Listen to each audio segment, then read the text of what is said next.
Good afternoon, everybody. It's a great pleasure to welcome you to the Srikant Dutt Memorial Lecture, to be delivered by Pradip Phanjoubam.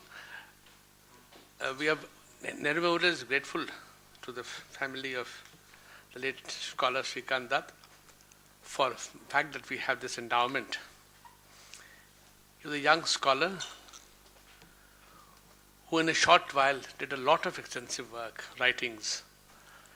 His PhD was on India and the Third World, which regrettably he could not see it in print. He traveled extensively, wrote on Bhutan, and his travels were, what I've read, is not so much as a tourist, but as a scholar of political science with an inquiring mind, interested in the peoples and governments of these regions. He did use the facilities of Teen Murti, and therefore, as I said, we are deeply honored and fortunate to be associated in his memory.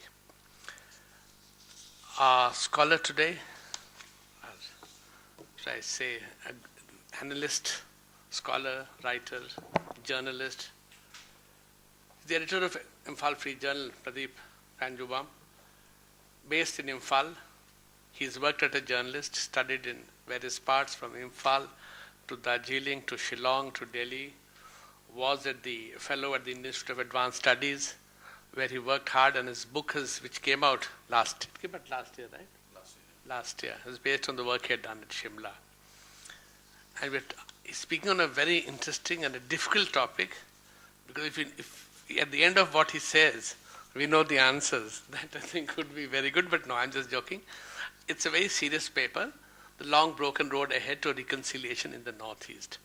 Now, normally we see the Northeast as something extremely, a lot of us see it as something exotic, something very, very different, something, at times you almost feel it is seen like a museum piece, something to be preserved and protected, untouched.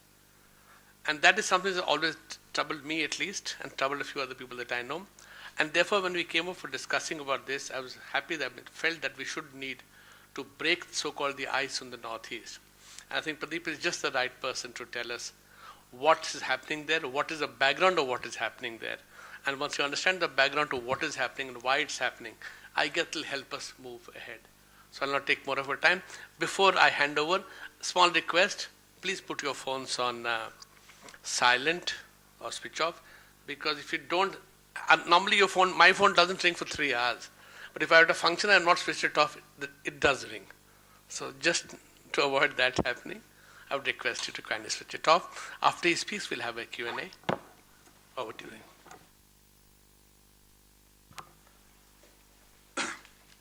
Thank you very much. I think I have prepared a very long paper, so I think I will have to be summarizing it. I won't be reading most of it. I'll read some passages because I don't want to miss out on points. But also when I speak away from the text, I tend to digress a lot and lose a lot of time, and also miss out on the things that I wanted to say when I began. So what I'm going to do basically is to just summarize everything, because it's 8,000 something article which I have written, which I don't think I'll have the time to read at all. And so I'll just read some passages from there, but otherwise I'll just summarize. And I, of course, am honored to be here, and I thank the director of this institute, Mr. Shakti Sinha, who's sitting with me, for inviting me. And also, I never knew this.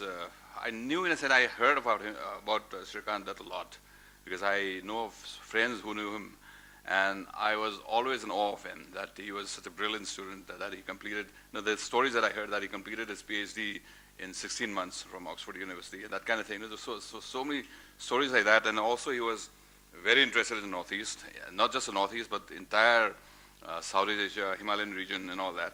And also he was a committed kind of a man, very unconventional. He fought against injustice and all that. So when the story came to his death, actually I almost felt that personal sense of loss, and that there's somebody who could have done much more.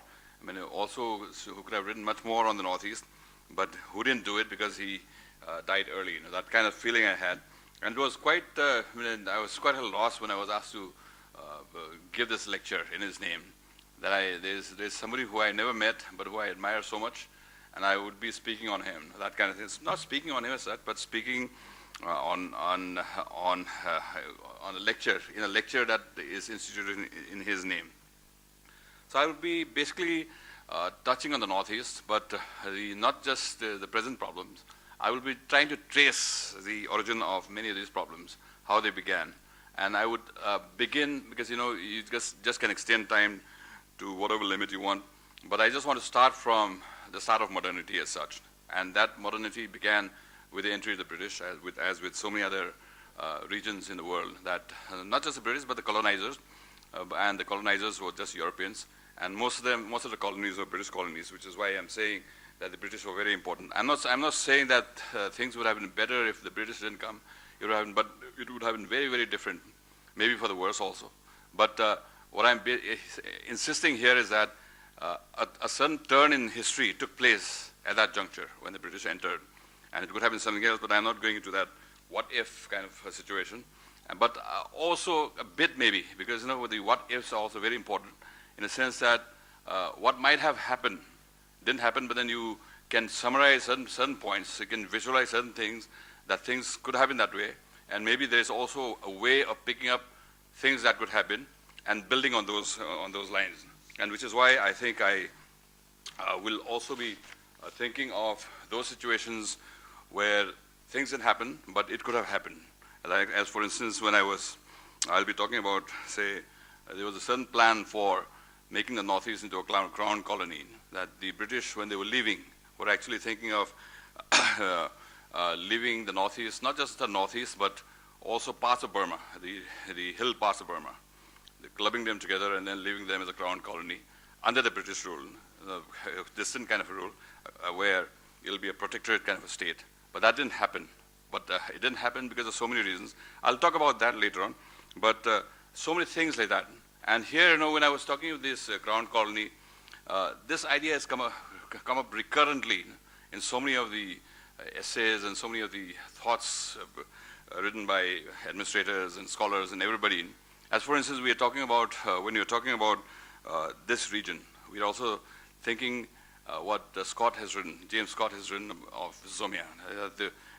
People are thinking about it now, but the people in the past were also thinking of this region as something unique, and which is why it is important for us to visit those thoughts in the past as well, so that if there is anything we picked up from there, we can do it. And now I'm saying that even now, the idea of Zomia, and also quite surprisingly, and also not totally unexpected, of a brilliant scholar like Srikant, that I just managed to pick up his book. There was somebody who had it, so I just read this book. And there he was also talking about this thing, about how the Zomian kind of a conflict was happening. When he was talking about Indochina, not about Northeast as such, he was talking about Indochina, and there also he was talking about how the paddy states, which have formed in the valleys, because of the surplus produced by the land, by the arable land, the grains that were coming up, the surplus actually helped with the emergence of small states. And this thing was happening everywhere, as we know from the theory of Zomia, where Scott writes about in his Art of Not Being Governed, that particular book. And Srikant actually touched on this, although not in great details. When he was talking about Indochina, he was also talking about how the states were actually pushing some of the smaller communities, some of the smaller tribes. They don't, outside of India, they don't want to be called tribes. And so the communities outside of the valleys, they were being pushed into the hills. And this Srikant was actually, in a way, predicting in the 1980s what Scott and others will be writing in 2013. His book came out in 2013 or 14. I don't remember this Art of Not Being Governed. So that kind of thing. What I'm basically saying here is that the entire region has been always seen as something different by the British, and even now we have the NEC coming up, and I will try to link this up in a sense that we want how the Crown Colony, for instance, failed is because of so many reasons. One is that the British themselves thought that it's not going to be feasible in the end. The Crown Colony, it actually was the thought of somebody called Robert Reid, who was the governor of Assam till 1941. So when he had recommended this. He wrote a note on, I have it in the text somewhere, but if you want the think I'll just give you, or maybe I'll come to that as I move along. So so that was the thing. So I want to just begin by, I'm just giving the preface to my talk, that it's going to be about unpacking the past. You unpack the past of the Northeast, and then you get to understand the present from that perspective much better. And here I would take cue from Scott again. And I keep repeating because I jumped cue, because I have them lined up here, and then I was just talking about things that I would say later on. But I will take cue from Scott again. And before Scott again, because Scott was talking about historical people and non-historical people, and state-bearing people and non-state-bearing people and all that. So I just want to define, tell myself what history is, ask myself or ask every one of us the idea of history, what exactly is history. And I would take the line that E.H. Carr took when he said, in his book, What is History? He said history is actually the chronicle of the state. That if you don't have a state, you don't have history. That's the kind, which is the same kind of line that Scott has taken. That you don't have history, you don't have anything to record. You don't have, in fact, he has given a very good example of how this is so. That in 49 BC, Julius Caesar crossed the stream called Rubicon, and it's supposed to be a very insignificant kind of a stream. But that crossing of the Rubicon has become history, and every one of us knows. And in fact, it has entered our lexicon in many different ways, that particular crossing of the river, that Rubicon. And that is history. But it's a small stream. So many others would have crossed that stream. Millions and millions of people, cowherds to farmers to ordinary children running errands. So many others would have crossed that stream as well. But none of them is history. And which goes by that same definition again, that it has to be a chronicle of the state. It has to tell something about the state. When Julius Caesar crossed it, that was the beginning of an insurgency against Rome, which is why crossing of Rubicon is important. And Julius Caesar will actually come and take over Rome. So that is even more important, because that was an important event in that chronicle of Julius Caesar's march to power. So that particular event is history. But all other crossing of that river by anybody else, so many others would have crossed, those are past. Everything that is in the past is not history. This is a basic distinction I want to make, that you can have a past. Everybody has a past. What we are doing now will be past in the next moment or in the next day. But what we're doing here is not history. It can become history only if it tells on the state of the nation, on the state of a particular state. Which, if that is not the case, then it's not history. So I'm trying to make that distinction, because when Scott talks about Zomia, he talks about how this conflict is between the emergence of history and those who have not actually joined that historical march. And this is important, relevant. I've taken it as important because much of the conflict in the Northeast is about this.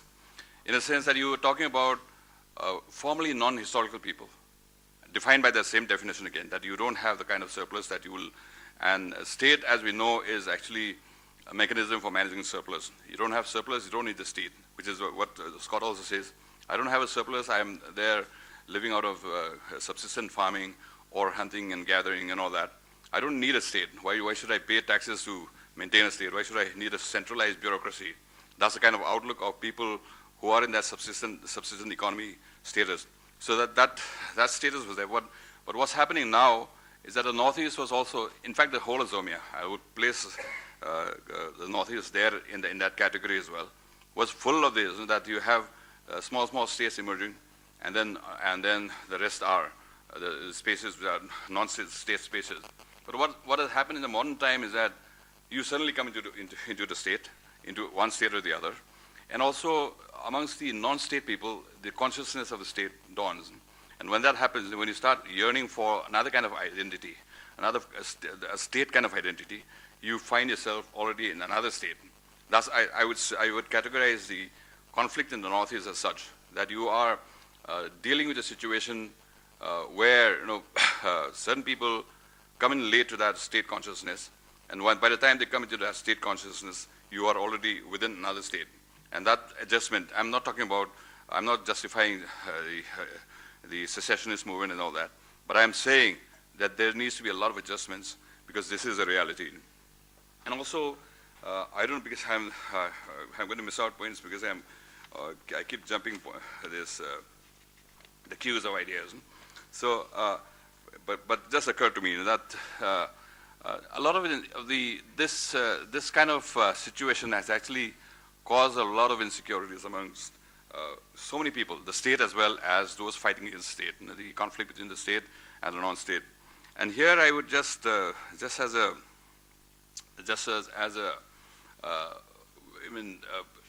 premonition or just as a precursor, that I would just want to say that to justify these kind of insecurities to a great extent, that towards the end I have written that these are very, very small communities that or maybe I should just come to that when I yeah, here it is. The UNESCO came out with a list of endangered languages last year, and there were 2,540 languages. And this is categorized in terms of ranging from vulnerable to completely extinct. And there's a whole lot of other categories within in between. The completely extinct and the vulnerable. And on this scale, almost all the languages of the Northeast are vulnerable. None of them figure outside this. And the categories are, the terms for making these categories are that, I'll just read this particular thing out. Following the category of vulnerable and a few in the endangered. Most of them are vulnerable and a few are endangered. Endangered languages are those which children of the community have begun to abandon as mother tongue in preference of another. There are also critically endangered and definitely endangered, depending on whether this abandoning process began at the parents' place, a parents' generation, or a grandparents' generation. Vulnerable languages are languages which still spoken as mother tongue by children, but because of a small number of speakers, still remain vulnerable.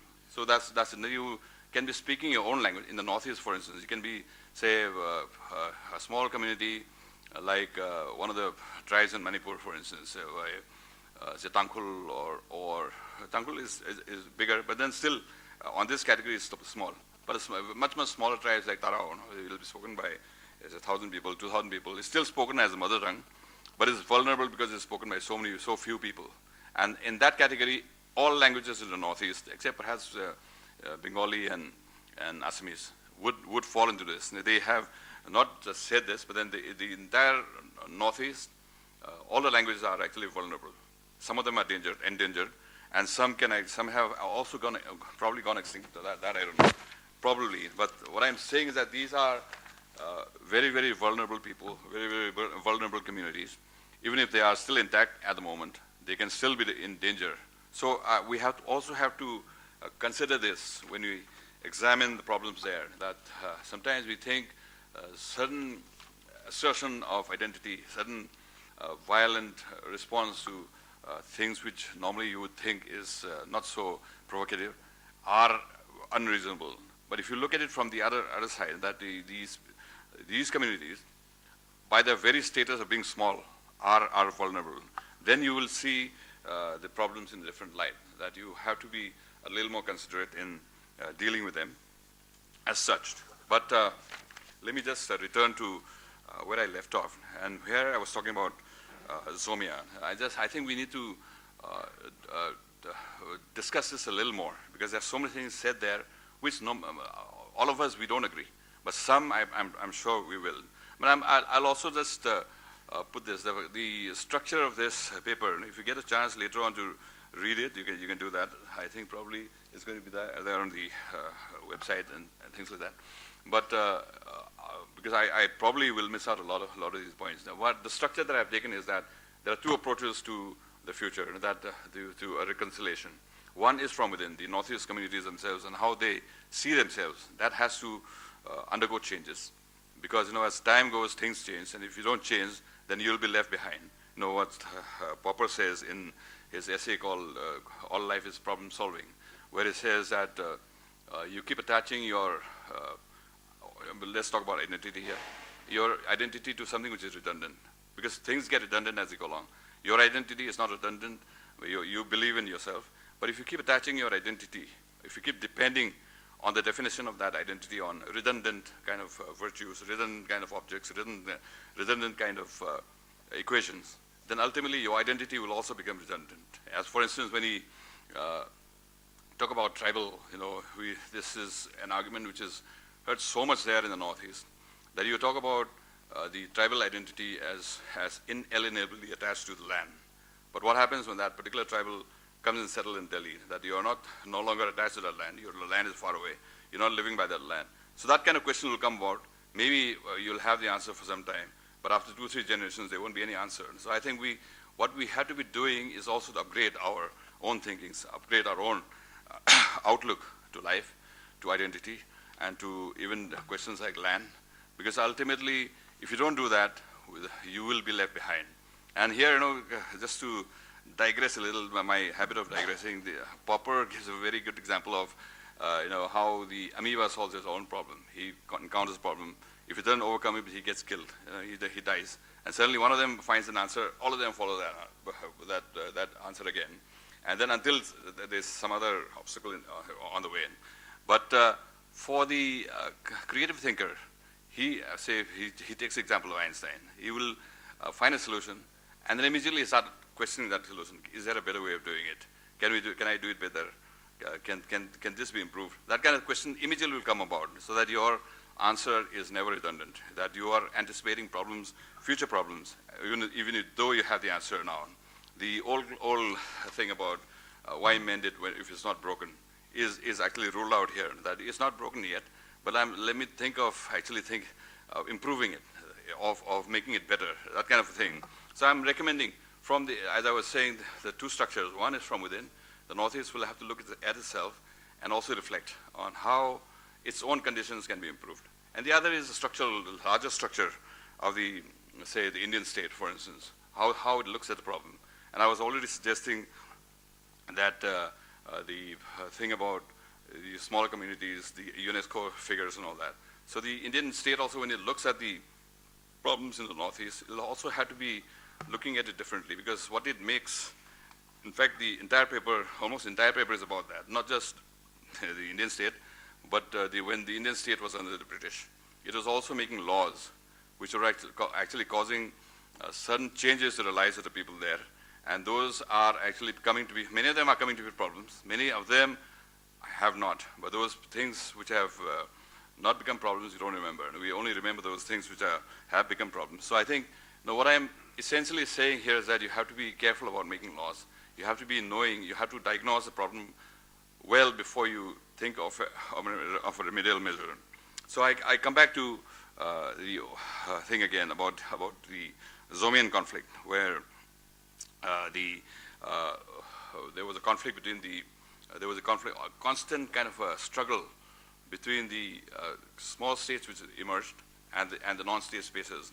And here, Scott says, and I'm trying to critique Scott a little here, that Scott says that the non-states were always on the run.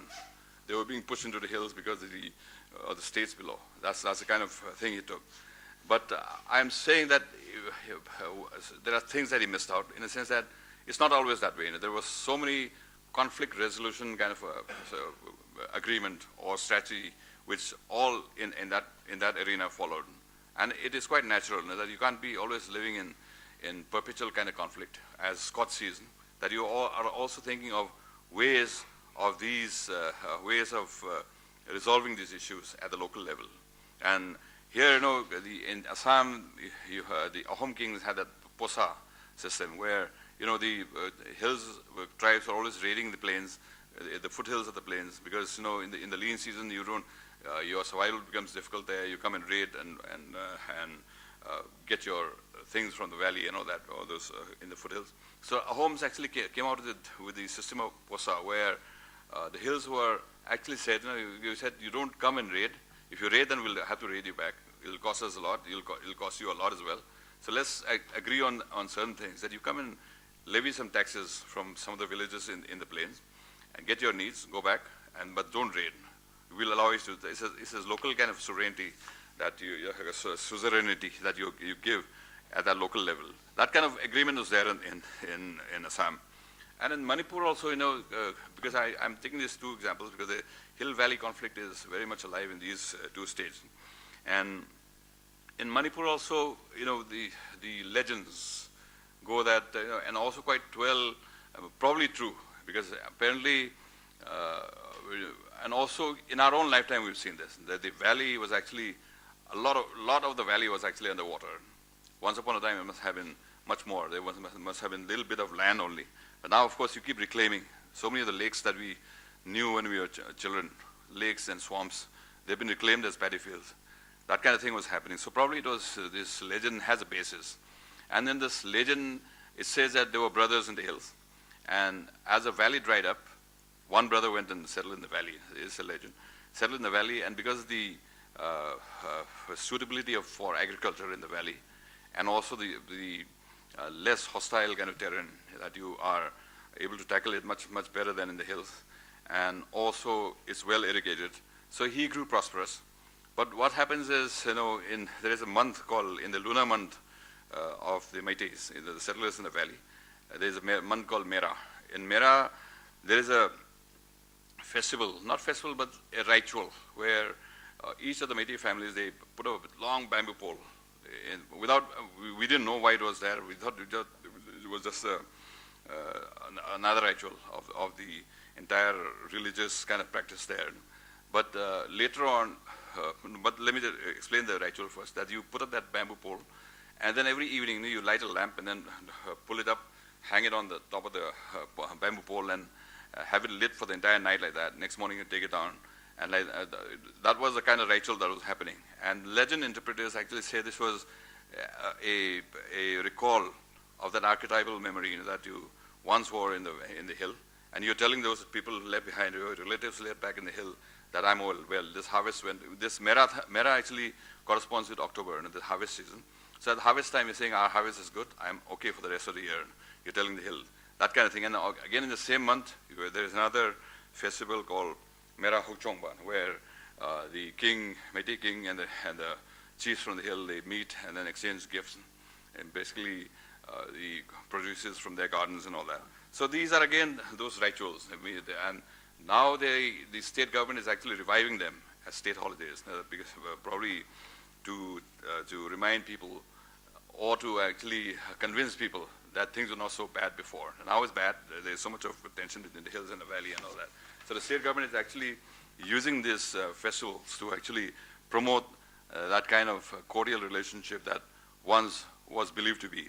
I don't know if it was really, but then probably it was, as I was saying, but I'm not presuming anything. But so that was the state.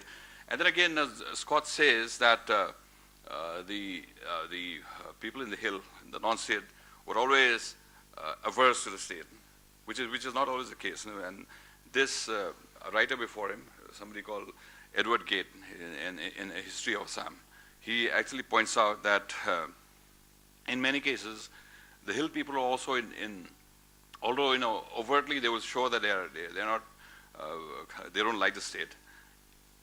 Covertly, not covertly, but intuitively, they were also in envy of the state because of the organized nature of life there, and also the prosperity that organization brings. That state envy was always there, and Gate actually writes that, I'll just find the passage here. Okay. I'll quote from Gate. He says, "The Bhutias in the north, so also the Khasis in the south of Kamrup, had actually gradually established themselves in the plains, and the Ahom viceroy in Guwahati, finding that he was unable to oust them, had contented himself with receiving a formal acknowledgement of the Ahom supremacy." So the hill people also, according to Scott, they never wanted the state. They were just happy to be free and without any authority over them.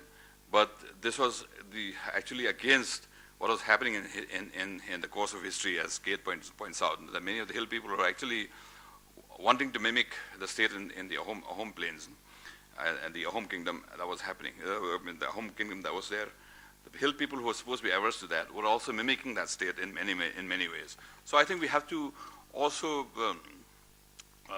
look into these, that some of the diagnoses that we have may be also wrong, that it's not always an antagonistic kind of a binary that was there between the hills and the valley, between the small states which have emerged and the non-state spaces. There were also friendly kind of also reconciliations that happen through the ages, and quite naturally, because you live together, you can't be always at war with each other. And then I want to go to another portion where I am going to be arguing that many of the, when the British came, I think I best start with what happened when the British came. They came in 1826, definitely. They signed the Treaty of Yandabo. The Burmese actually, the 7th Konbong King, I think we have to also know a bit of the Burmese history to understand, just as we have to know a bit of Tibet to understand the Northeast. But I don't think I'll be able to go into all that in this talk, but a bit of it is there in the paper. But let me just tell you what happened when the British came. The British arrived because of the invasion from Burma. The 7th of the Konbong kings, there was a dynasty, Konbong dynasty in Burma, and they had 11 kings. The founder of that dynasty was Alampaya. So, and they were very aggressive kind of dynasty. And that was the greatest time, greatest period of the Burmese history, where they had so much, expanded their influence to much more territory than originally. Before them, there was the Tungu dynasty and the Pagan dynasty, and they didn't do it so much as the Konbong did. So the 7th Konbong actually went on an expansionist spree, and he reached Assam. He ran over Manipur, then came to Assam, and overrunning everybody who came in between. And when you come to Assam, you're just next door to the British. British were there in Bengal, and Bengal that time included what we know as Bangladesh now. So they were just next door to thing. And the Ahom kings at the time happened to be weak. I mean, they were on a decline. So they appealed to the British to help them, and the British came in and helped them throughout the Burmese. They also helped the Manipuri kings who were there exiled in Kasar. They helped them raise an army in exile, and they went there with 1 or 2 British officers only. Captain Pemberton was one of them. They went to Manipur throughout the Burmese from there as well. So the Burmese came in, the British came in there because of the Burmese. And after the Burmese went away, the British took over Assam, but they left Manipur as a protected state. And I have a theory for this, why they left Manipur. They could have taken over Manipur as well. They were much more powerful. They could have done it. And the reason they didn't take over Manipur was they had a reason for that. And that I'll explain in the next thing. But then let me just give you the history of the entry of the British. They came there in 1826. The Treaty of Yandabo was signed on February 20, 1826. And by that treaty, Assam became a part of Bengal. I mean, it was not just taken over as separate, kept as a separate territory, but it became a part of Bengal. And of course, that also created other kinds of problems. For instance, they would bring in, because Assam was backward at the time, they didn't have too many educated people there, so they brought in people from Bengal, especially from Sylhet, the Sylheti Bhadralok, as you say, and that also created another kind of tension, but I will not go into that linguistic kind of friction between Assamese and Bengalis. But the fact is, the British came there, they took over Assam, and immediately after taking over Assam, they threw out the Burmese. They knew that the Burmese were finished. They will not be able to fight back again, although they fought 2 more wars later on. But these 2 other wars, later on in 1852 and 1885, these 2 wars were actually excuses of the British to annex territory. They wanted territory. Burmese were reluctant always. No, we didn't do what you're saying. But you did, and they fought war against them, took their territory. In the last war, 1885, they actually took over the whole country. And there, the excuse given by the British was, you're getting too close to the French. French were there in Indochina, Vietnam, Cambodia, that side. And the British accused the Burmese that they were getting too close to the British, to the French. And the Burmese actually protested, saying, no, we didn't. We met them once, but then we didn't do any treaty, all that kind of thing. But still they fought. And Alistair Lamb, a scholar, he in his own words, he says the British swallowed Burma in 3 gulps. That, first gulp was the only actual war, the war that we are talking about in 1886, which resulted in the Treaty of Yandabo.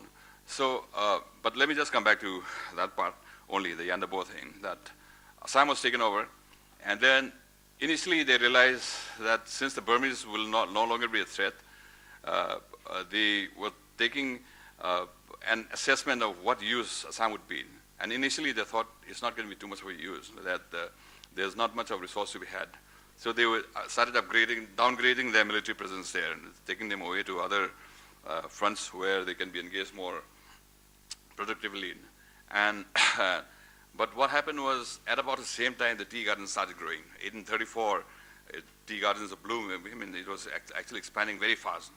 Bruce brothers discovered tea, and then they did some experiments, and it really suited the place.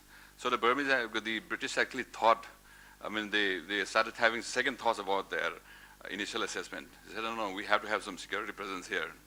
But since their military was already out, they thought, no, we'll start a civil militia, something like Salwa Judum.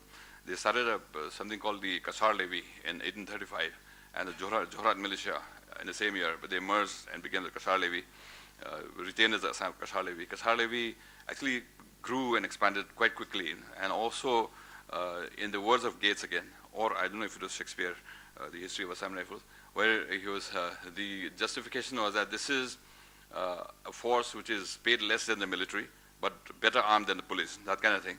And initially they were armed, officered by police officers, but later on they came to be officered by military officers. And this force will actually become the Assam Rifles later on after the First World War because of the service they provided during the First World War.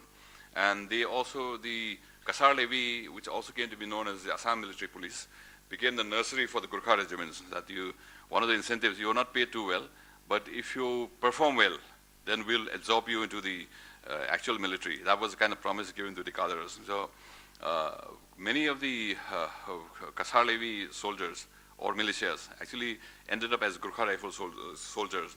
And also the original 5 Assam Rifles were actually attached to a Gurkha regiment each, all the original 5 regiments of the Assam Rifles. But that was, I was just giving you the background of that. But the British certainly realized that they had to be there. And then, of course, after that, tea and then so many other things were discovered. But that also meant, this is another one of those important kind of landmark development in the Northeast history, that you have a territory which produces a lot of revenue for you, and then you have the hills which are which don't have any of that revenue for you. On the other hand, you have hills where people are getting into trouble with the tea garden speculators, especially because they were land hungry.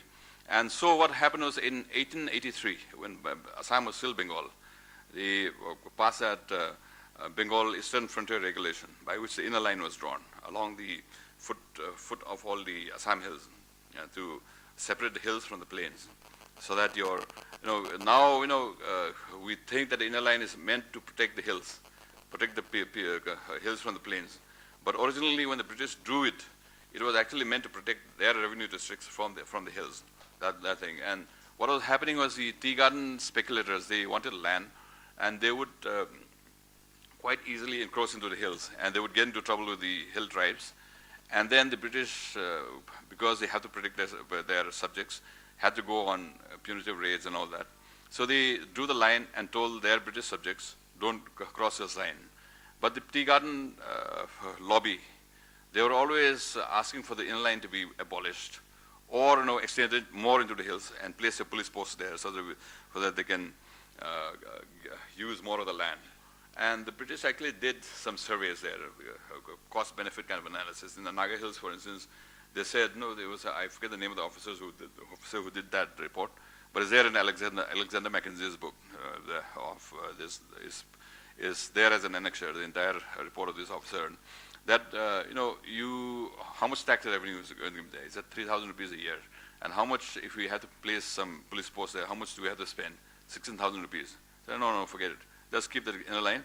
Don't cross that line. That kind of a thing they were taking in those days. So the inner line came into being, and the inner line itself, I think, is a very important kind of a decision. And it was a regulation. And Gate gives us a definition of a different, it's also law, but a difference between a regulation and an act. Act is goes through the parliament, goes through the assembly, lawmaking process, legislature and all that. A regulation is not that. It's meant for backward regions where you don't go through all that long process of making law, legislative process. You just make a law by an executive decision. And that kind of thing happened.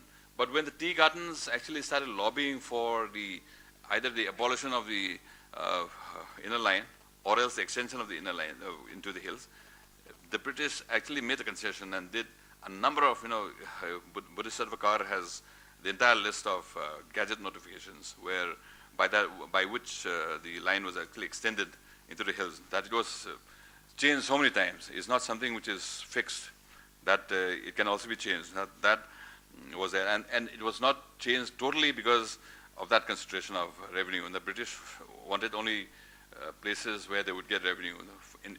And quite naturally also because in 1826 when they came to Assam, they were still the East India Company. They were a multinational company looking for profit. So that kind of thing was there. And of course, 1873, the line was drawn.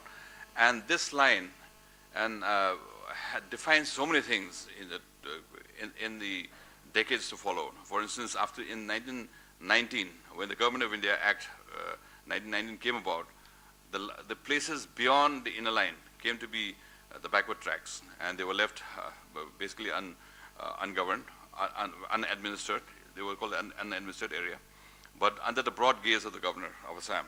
That anything happens, it will not be the Assam government, provincial government, but it will be the governor taking care of those land. And then in 1835 again, 1935, after 1935 Government of India Act, these backward tracts, they were classified into two categories. One is the excluded area, and the other one is the partially excluded area. Some portion of it was upgraded to partially excluded area. The excluded area remained as they were, not governed, not administered, and under the broad gaze of the governor. But the partially excluded area, they came to be partially represented in the provincial government, that they had representatives nominated by the governor. They were not elected, but nominated by the governor. So it was partial representation, and that was the thing. And after independence, what happened I think it's an adoption of that same kind of outlook. I would put this the sixth schedule, for instance, or many of the laws that came about, such as the Article 371A, 371C, A, which is applicable to Nagaland, C, which is applicable to Manipur. These things were also follow that same kind of philosophy, same kind of outlook to land management, non-state land management, non-state spaces management, which the British actually instituted. And of course, here, when you talk about the partially excluded area and excluded area, we come to that plan of Robert Reid. When in 1941, when he was leaving, he left that note, which I didn't read out last time, or in the beginning. That note is called Note on the Future of the Present Excluded, Partially Excluded, and Tribal Areas of Assam. That note is a 22-page thing.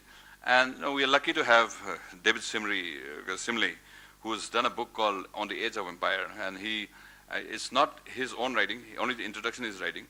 The others are actually a compilation of the plans the British had for the Northeast, that Coupland plan as it is known as, but is falsely attributed to Coupland because the plan was actually Robert Reid's.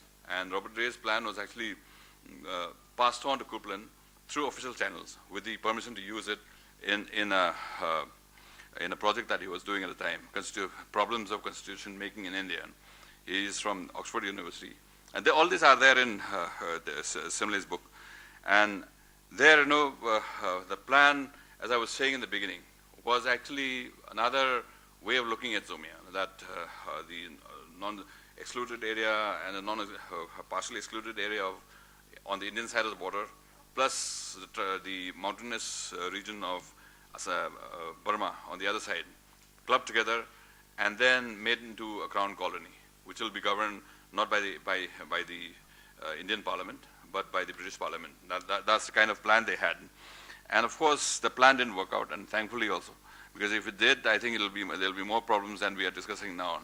Because, and British actually realized that there was, in the discussions, so many of them were actually saying that, how do you manage this? And that all the communities here, will they be able to come up with a centralized kind of bureaucracy? And who will be represented in that particular bureaucracy? Because every small tribe is going to say, I am unique. And all the unique tribes will have to be there at the governance level, and that will not be possible. And there will be conflict because of that, that kind of tension. And even in the small, when this plan didn't work out, when the partially excluded area and this excluded area were as they were, not in the Crown Colony, but with India, on the other side as well, in Burma, the problem is still there. Take the case of Assam or Manipur. In Manipur, and incidentally, of that Crown Colony that they were thinking of, the capital they were planning, there were the 4 different plans that, as I said, David Simley has compiled. And all the 4 plans, the capital that they were thinking of was Imphal. That Imphal is central to the thing. They had airport, and then and we know, for instance, that Imphal is not able to actually handle even the small state of Manipur. That there's so many problems there. But imagine if this had included Imphal as a capital, and this had included the entire northeast, the inner line portion, plus the Burmese Chins and the Kachins and the Shans and Was. When you can imagine how ungovernable that kind of entity would have been. And this was actually realized by some of the people who were discussing. Some of the very romantic kind of a notion was there that these are different people, different from the plains in India as well as from Burma. They should be left alone and all that. But they were never thinking of what would happen in that place they were conceiving. That within that, I have some time? 10 minutes, okay. So I'll have to rush through. So that was the kind of thing that was happening there. That and also there was another objection which is quite interesting. The newly immersed elite in the excluded area and partially excluded area, they were against this. They don't know this can't work, and rightly so. No? They were thinking of the same kind of problem that we were saying, that it won't work. For instance, from Shillong, Nicholas Roy and others, they objected to this, and of course later on, I'll have to rush through it because I want to go to the concluding part of the paper as well. But if you have been provoked enough, you can read the paper later on. The Zomian thing is quite important. As I was saying, everybody saw it. I mean, from every scholar saw it, every administrator saw it, that there has to be something different. I mean, it's not so different that it will be a separate kind of administration, but there is something different. There has to be a different kind of approach. That has been recognized by everybody, from starting from Srikant to James Scott to Robert Reid to J.P. Mills. So many have seen this. So I think we have to give it a thought. And I think the Indian state is also seeing it. The Northeastern Council, for NEC, for instance, I think it's a sublimated version of governing Zomian, that Zomian landmass. That you have a nodal body which is going to take care of funding developments and also or assisting in planning, that kind of thing. Now, I think maybe the NEC is not too perfect at the moment, but I think here is a cue where we can begin that reconciliation process, the putting the Northeast on track by also, you don't separate each one of them, but you also think, you also don't merge them together, and yet some kind of a federation where things are working together, because, they are also, in many ways, a sub-region. The idea of the sub-region, which in the Mekong Valley, the Asian Bank is doing a project called the Greater Mekong Sub-Region, which is working well. It's actually ended the conflict in so many of the conflict theaters in Indochina, as well as part of China, the Cambodia, Laos, Vietnam. All these, mutually fighting kind of people have now actually combined together in the thought of a great prosperity coming from these linkages.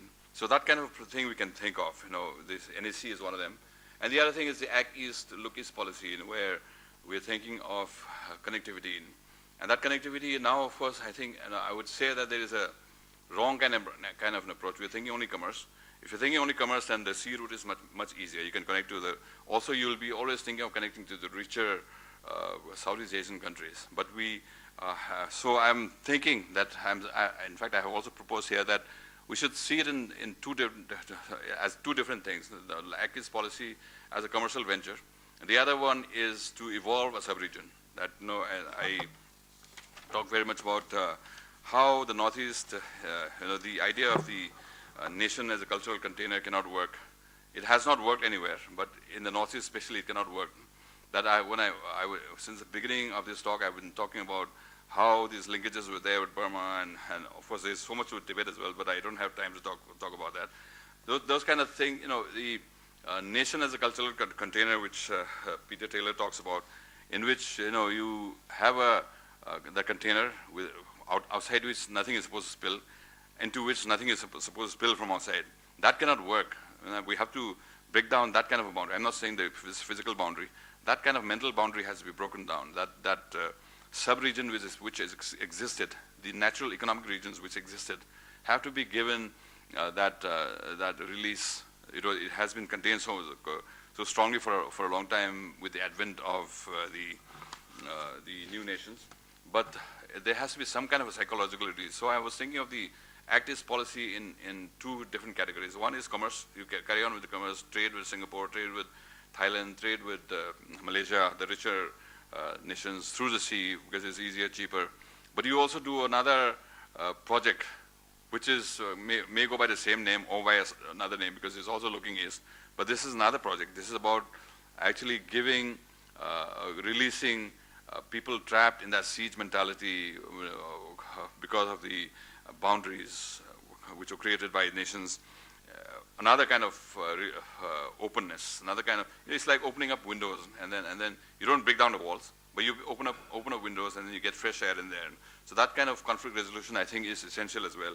So I'm thinking of the Northeast, Northern Burma, and then Northern Thailand, and then Cambodia. This region, actually, they are all in their own countries. People don't actually really look to them for total integration or total integration of the economy, because they are also poor and backward. And these regions, I think, can combine without actually compromising on the sovereignty of any of the nations they belong to, but as a natural region. And actually, at the people-to-people level, this is quite strong. That you actually, in the Moree corridor, for instance, people actually on the other side and this side, they adapt very, very fast and also very naturally. So I think this natural kind of economic corridors, natural kind of that sub-regions should be given new articulation. Let me jump. Let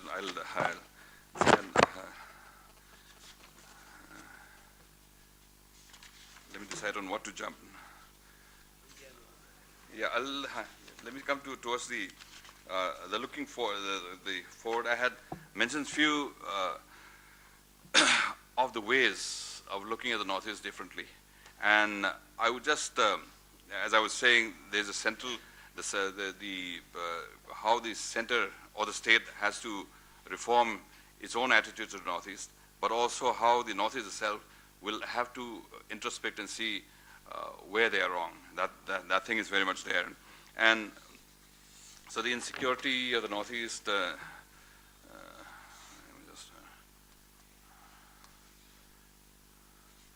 yeah, and when I was thinking of how the Indian state can reform, I have also gone into a bit of a discussion here on taking cue from Fali Nariman's book, this State of the Nation, where he was talking about how when the Indian Constitution was being written, India was in trauma, that the partition had just happened, and after the partition, nobody was sure if India will hold together, because there were so many princely states, 560 princely states.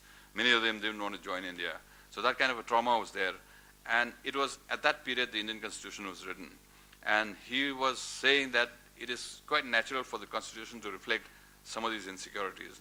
And it is very much there. And I would just name a few of them. For instance, that he says, and also some other writers say, Perry Anderson, for instance, where they say, the Article 356, which is a continuation of the Section 93 of the Government of India Act 1935, and also Article 3 of the Constitution, where states can be broken up or given different names or merged together without the consent of the states. And this is like a message from the Indian Union to the princely states, rebellious princely states. If you don't behave, I can even change your name without your consent. I can just make you disappear. That's the kind of message. And Falinariwan is saying that India is a different country now. It's a different nation altogether. In 1947, that insecurity was there. It's no longer here now. So I think you were saying that since these articles cannot be removed, you can't change the basic feature of the Constitution. Make them be articles which are archived. You will never use them again. It's just there as a memory. It's just there in the museum. That kind of an approach. And I think this is quite a sensible kind of a recommendation that for instance, the other acts like Armed Forces Special Powers Act, which was also about the same time, 1958 it was drawn up. So it's about the same time, independence, not much after independence, when that insecure period was very much around. So I think since India has changed so much, these things have to be relooked, and if there are modifications necessary to actually do them, then at least I've talked about and of course the idea of the homeland, and we also have to look at them again, as I have said in the beginning, that the communities themselves have to see what is relevant and what is sustainable. That certain ideas cannot be sustained because they are always dependent on redundant symbols, and those symbols, I think, we have to be changed, and this will need a lot of introspection on the part of the communities. And also when you talk about ancestral lands, the homelands, and when you want to give a definite boundary, it's a contradiction in itself, because the ancestral lands never had a boundary. It's a more notional kind of thing. You can have a whole lake as my property, but then where do you draw the line of that particular thing? If you want to draw a precise line, then it becomes difficult, because these ancestral lands are also inhabited by not just one community, but the different communities. And places like Manipur and Assam again, these have seen this. In Assam, after the inner line, places beyond the inner line actually became new states. The Nagaland to Mizoram to Arunachal Pradesh to Meghalaya, they were all in Assam, but then they were also outside of the inner line. They all became separate states. Even after that, within what is remaining, there's still problems. The Bodos are there, so many other Karbi Anglong, so many other problems are there within, I think, and Manipur the same thing. So I think, a reformation in this idea of this notion of homeland has to also come about, that it has to be some way or the other a shared kind of an idea which is why I was thinking of that the idea of the Northeast, with the idea where when I was talking about the Coupland plan, the Crown Colony, the NEC, there's so much that is not acceptable there. But there is also things to be picked up from there, because when you have that bigger kind of a unity, even if it is a notional kind of a unity, you can accommodate those homelands there. My homeland is as good as your homeland. That NEC is all of ours, but then we are also different. You can be different within that larger unity. That kind of thing we have to come about. And also, the notion of land depends so much on the state of your economy, the state of your political awareness. For instance, if you're a say nomadic herder, and another man is a settled agriculturist, another one is a hunter-gatherer, they will have different notions of lands. And these different notions, it's not altogether unthinkable for them to be for the overlapping. And in most of the cases, they are overlapping, which is why I think there's so much of problem about this homeland thing. So I think there is where we have to think of a resolution, think of a commonality, and come out with certain understanding, all laws if possible, which can arbitrate these kind of entanglement. And let me just end with a very unrelated kind of a lesson from another field. This is about dog rearing. Cesar Millan, I don't know if you've watched this program called Dog Whisperer. Everybody who has a dog pet probably would have watched. And he's talking about problem dogs. aggressive dogs who the owners cannot adjust to, are not able to handle. They love the dog, but then they don't know how to prevent it from going about biting other people or attacking other dogs. That kind of problem. And he has he's quite a good dog psychologist. He goes there, and then he considers the statement that many of the dog problems are actually the owner's problem. It's the attitude of the owner which is wrong, which is why. And some dogs are, intuitively aggressive, and there's nothing you can do about it, and they have to be put down. And his mission is to make sure that many of the aggressive dogs are not put into that category wrongly. You are put in that category, you get killed, but he wants to save the dogs. Some dogs which cannot be corrected at all will have to be done that. But most of the time, many of these dogs were wrong because the owners are wrong. And the attitude that he recommends is that, no, I have a house and I keep a dog. That's the wrong attitude. But if you say, I have a house and I share it with my dog, then the problem is much less. It doesn't happen at all. If you share it, it's also a territorial very territorial animal. If you give him the territory and then you respect each other. He also says loving is okay. It's necessary. You have to love the dog, but that love itself won't be responded by the dog. But if you insist on respect, I respect you, you respect me. This territory, my territory, you don't enter it. You don't jump into my bed, but I won't eat from your plate. That kind of territory you mark. Then everybody respects each other. I think the dog lesson actually can transfer to human lessons as well, and managing the human society as well. That we have to respect each other. Loving each other is okay. We can love each other. We can be empathetic with a beggar, or a rich man, anybody. But respecting each other, my territory, he deserves that, I deserve this. So let's respect each other. That kind of an approach, I think, is essentially very necessary in this conflict resolution, especially in the Northeast. Thank you.